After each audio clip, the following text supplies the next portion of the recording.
सभी दोस्तों से नमस्ते। हमारे कुसुम लोकगीत चैनल पे आप लोगों का स्वागत है। आइए हम तीनों सहेली बहुत प्यारा सा देवी मैया के गीत सुनाने चल रहे हैं। गीत अच्छे लगे लाइक सब्सक्राइब करी, कमेंट करी। कहा से कि देवी मैया के धूम बहुत तेजी से मचल बा। अब बस उसी के माध्यम से देवी मैया गीत जहिया उतराऊ वाला हो ना हो अपना कहिया जा और बहुत प्यारा सा गीत सुनाने चल रहे काल सप्तमी हो, काल माई के विदाई हो, विदाई के रोज काल कहाँ विदाई है, शुक्र के विदाई काल सप्तमी है ना। आइए बहुत प्यारा सा गीत सुनाने चल रही हूँ दोस्तों।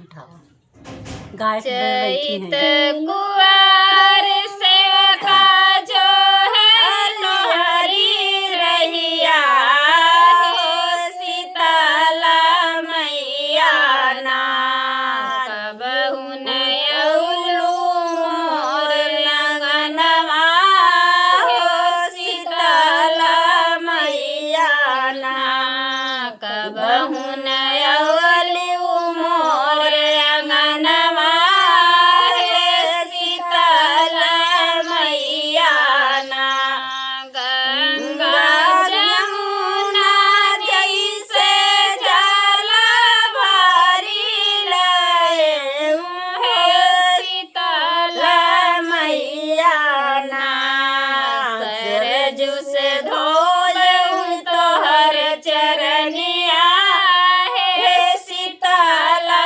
मैया ना सरजू से धोलई तोहर चरनिया हे शीतला मैया ना मलिया बगिया जाई मैया फूला वाली अवले हो शीतला मैया ना कबहु नयौलू मोर अंगनवा हे शीतला मैया ना कबहु